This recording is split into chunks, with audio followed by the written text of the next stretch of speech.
ಈಗ ಇಲ್ಲಿ 30 30 ಮತ್ತು 20ರ ಎಲ್ ಸಿ ಎಮ್ ತೆಗಿಬೇಕಷ್ಟೇ. ಇನ್ನು 10 ಎಷ್ಟಲೇ ಆಗುತ್ತದೆ? 10 3ಲೇ 10 ಎಷ್ಟಲೇ 2ಲೇ. ಆಮೇಲೆ ನೆಕ್ಸ್ಟ್ 3 ಎಷ್ಟಲೇ 3 1ಲೇ, ಇಲ್ಲಿ 2 ಅಂತ ಬರ್ಕೋಬೇಕು. ಆಮೇಲೆ 2 1ಲೇ, ಆಯ್ತಾ? ಸೊ 10 3ಲೇ 30 32ಲೇ ಎಷ್ಟು 60 ಅಂತ ಬಂತು. ಎಲ್ ಸಿ ಎಮ್ 60 ಬಂತಂದರೆ ಇದ್ರ ಅರ್ಥ ಮಾಡ್ಕೊರಿ. 60 ಎಲ್ ಸಿ ಎಮ್ ಬಂತಂದರೆ 60 ಅಂದರೆ ಏನು ತಿಳ್ಕೊಬೇಕು?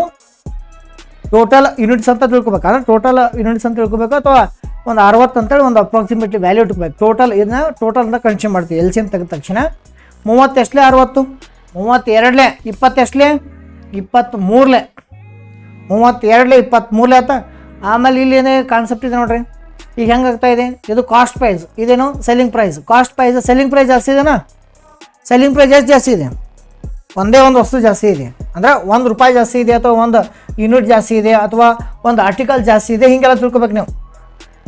ಬಟ್ ಒಂದು ಜಾಸ್ತಿ ಇದೆಯಲ್ಲ, ಇದು ನೋಡಿ ಕಾಸ್ಟ್ ಪ್ರೈಸ್ ₹2 ಇದ್ರೆ ಸೆಲ್ಲಿಂಗ್ ಪ್ರೈಸ್ ₹3 ಇದೆ ಅಂತ ಇಟ್ಕೊಳ್ಳಿ. ಆಮೇಲೆ ಏನಾಗಿದೆ? ₹1 ಜಾಸ್ತಿ ಆಯ್ತಾ? ಎಷ್ಟಿಗೆ ಜಾಸ್ತಿ ಆಯ್ತು ₹1? ಇಲ್ಲಿ 2 ವಸ್ತುಗಳದಾವೆ, ಇಲ್ಲಿ 3 ವಸ್ತು ಅದಾವೆ. 2 ವಸ್ತುಗೆ ಎಷ್ಟು ವಸ್ತು ಜಾಸ್ತಿ ಆಯಿತು? 1 ವಸ್ತು ಜಾಸ್ತಿ ಆಯ್ತಿಲ್ಲ. ಈಗ ಸೆಲ್ಲಿಂಗ್ ಪ್ರೈಸ್ ಜಾಸ್ತಿ ಆಯ್ತು ಅಥವಾ ಕಾಸ್ಟ್ ಪ್ರೈಸ್ ಜಾಸ್ತಿ ಆಯ್ತು? ಸೆಲ್ಲಿಂಗ್ ಪ್ರೈಸ್ ಜಾಸ್ತಿ ಇದ್ರೆ ಪ್ರಾಫಿಟ್ ಆಗುತ್ತೋ ಲಾಸ್ ಆಗುತ್ತೋ? ಇಷ್ಟೇ ಅರ್ಥ ಮಾಡ್ಕೋಬೇಕಷ್ಟೇ. ಎಷ್ಟು 2 ವಸ್ತುಗೆ ಎಷ್ಟು ವಸ್ತು ಜಾಸ್ತಿ ಆಯಿತು?